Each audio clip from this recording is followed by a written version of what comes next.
Hello, this is Ensete Ventricosum Maurelii, the Abyssinian Red Banana, and it's in my exotic tropical border here alongside Ensete Hiniba.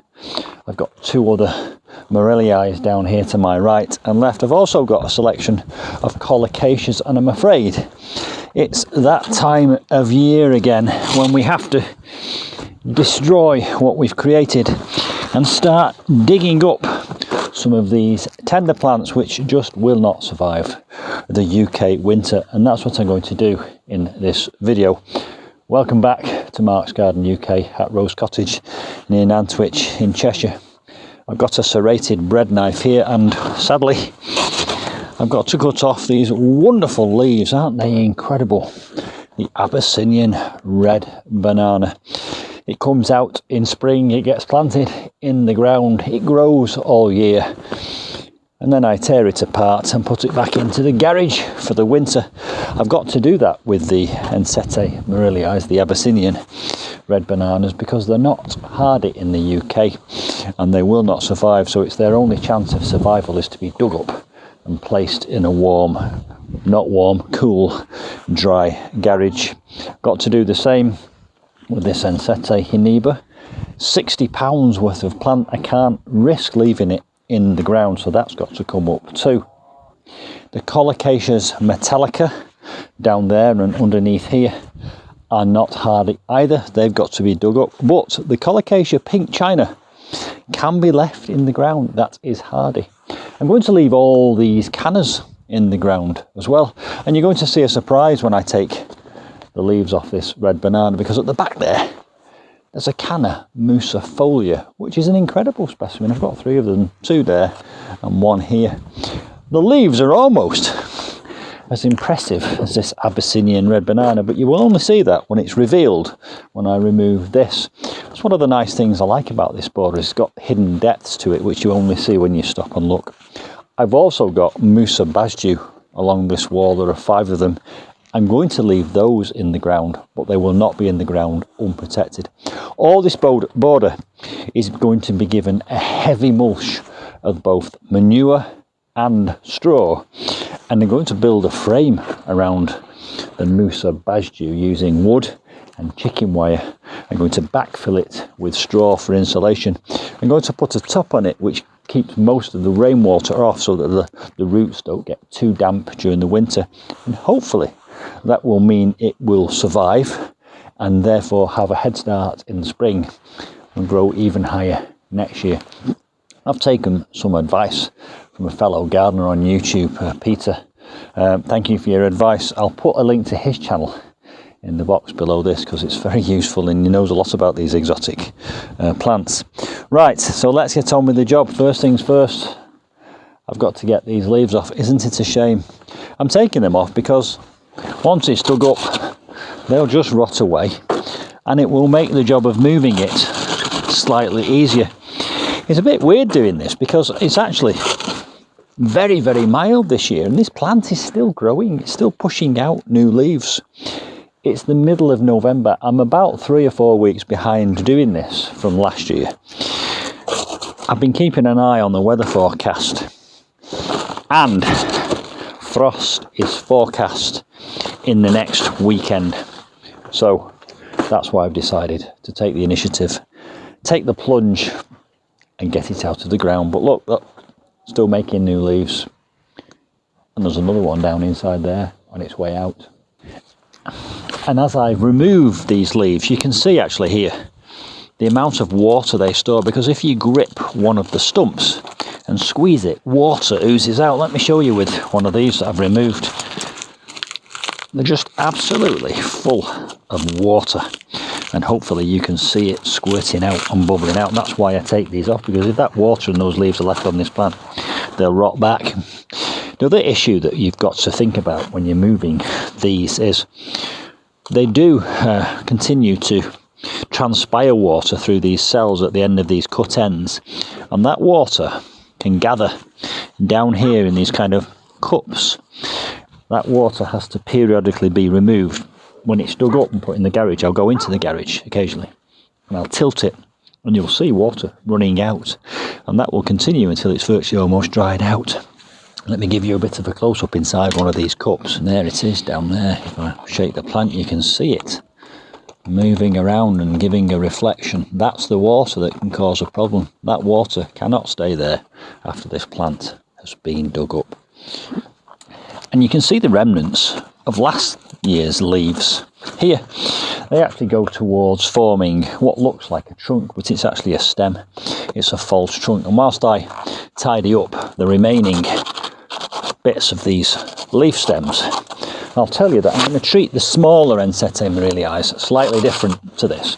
I'm going to dig them up intact. I'm going to leave the leaves on those because they're actually small, but I will keep an eye on them and make sure that they don't retain water at the base. But let's just tidy these down a bit, and you'll notice I'm taking a diagonal cut here, which is trying and let the water run off. But again, they're like big sponges full of water that just oozes out when you squeeze them. Quite incredible. And the cells here, you can see, those are the cells that fill up with water and become turgid. I think they call it turgor, or turgor pressure. It's that pressure which keeps these incredible stems erect. The pressure inside of water, which just makes them stay erect. All those will go on the compost heap. I know there's a guy called George's Jungle Garden on YouTube. Another great channel. Again, I'll put his link. But he chops all this up and uses it as a mulch on his borders, which I think is quite an innovative and green idea. So I'll just chop away at these until we've got it down to a manageable size. And again, look at the Canamusa there at the back. I'm delighted with those because when I brought them out this year, I wasn't even sure if they'd survived. I only had one, and I divided it into 3 clumps. I've got 3 lovely clumps. At the back there's an Colocasia. That's a house plant. That's another plant that's got to come out. Right, I've got to now get this out of the ground. Now, I'm going to dig it up. I'm going to be a little bit brutal.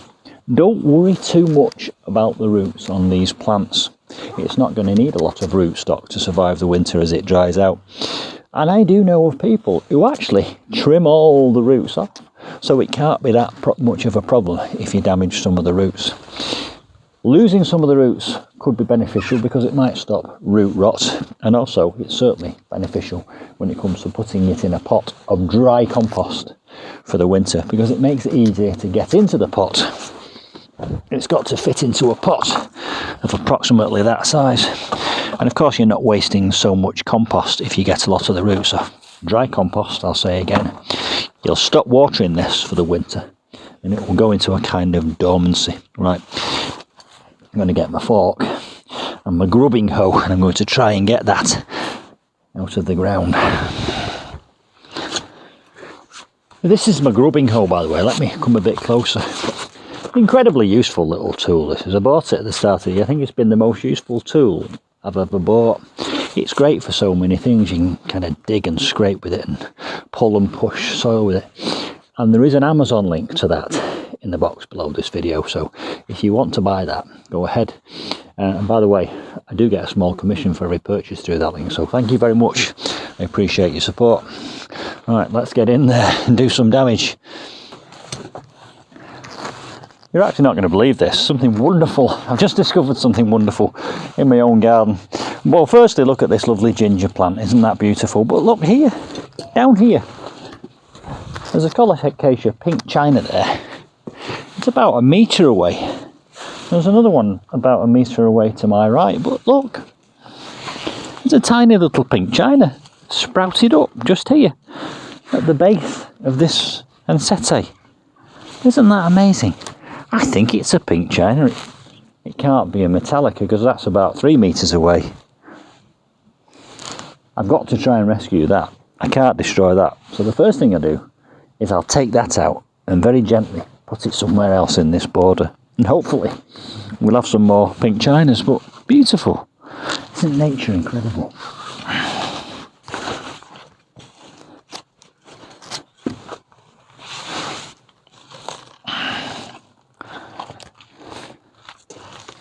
How splendid. Little Pink China there. Of course, if you've been following my channel, you'll know that I am actually trying to make money out of my garden. I'm propagating plants and I'm selling pink Chinas and also the green ones. So if you're interested, let me know and I'll put you on the list. I've got a list of plants that I'm going to sell in the spring. I can't start selling them yet until I've got my license, because you need a license to issue plant passports even inside the UK. But look at that, a bonus little plant, incredible. Right, I'm going to dig this up. I'll give you this in fast forward. You don't want to see me struggling. I'll give you this in fast forward, and when I've got it out of the ground, I'll tell you what I'm going to do with it next.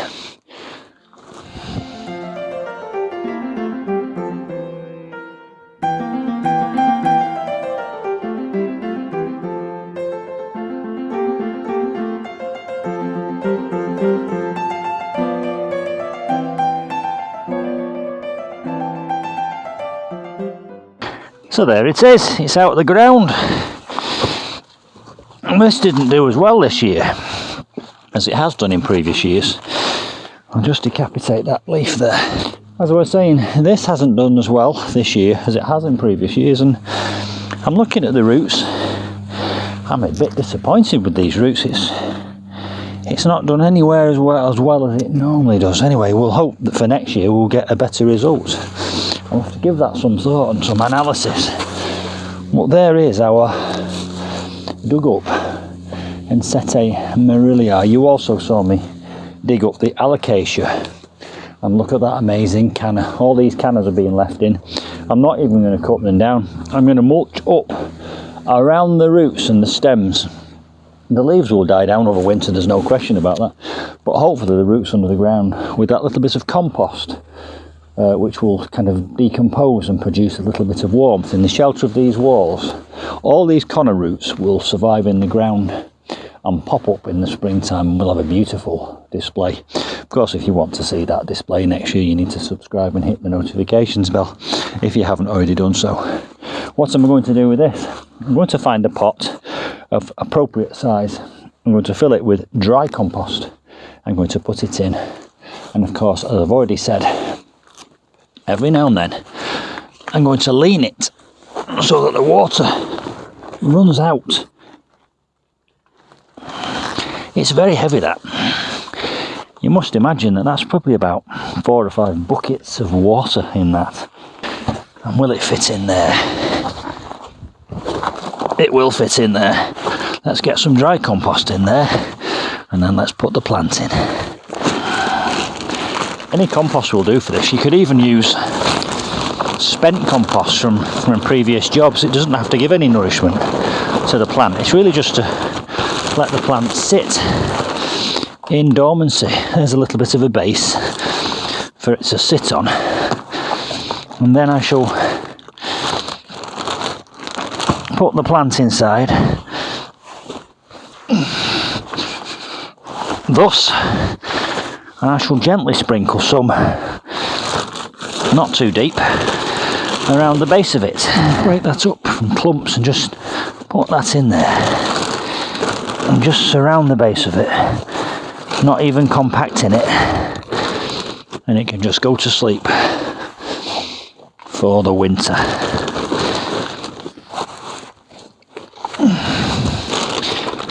So that's one done. That's my Ensete Maurelii, my big one, out of the ground now and ready for going into the garage. A cool garage that will never go below 4 degrees. Stop watering it, empty the water out of the leaf bases, and then come April, May next year, when we're guaranteed no more frosts, we'll start to bring it out gently and harden it off again, and then mid-May straight back in the ground and it'll start growing again. That's the theory anyway. There's always a little bit of risk with this. I had 2 of these. I lost one last year. The nice thing is you can now get these relatively inexpensively from most garden centres, and so I replaced the one I lost, which I'd invested 5 years in, so it was a little bit of a sadness, but I've got a new one there now. Next thing I'm going to do is dig that one up and the one here to my right, and I'll put them in pots too. I'm also going to dig up the Hiniba in exactly the same fashion. I'll leave the leaves on that if I possibly can, and again they'll all go into the same cool garage. This is beautiful, this Hiniba. It's got a more of a kind of a shuttlecock shape to it than the red banana here, which kind of droops outwards. This one has a more elegant, upright fashion. Has the potential to grow as big as that. So hopefully next year, this has doubled in size this year, but hopefully next year that'll go up that wall a bit further. I'm also going to dig the Colocasia Metalica up, put them in the same place. So really, you don't really need to know any more than that. I'll be doing a separate video on the Musa Basdews in the very near future. They've got to be protected before we have any first frosts. And don't forget, if you're interested in buying Colocasia Pink China or Esculenta, which is the green one, send me a message. I'll put a reserve label on for next year. Don't forget to subscribe, hit the notifications bell if you haven't already done so. And I'll see you soon for some more wonderful exotic gardening.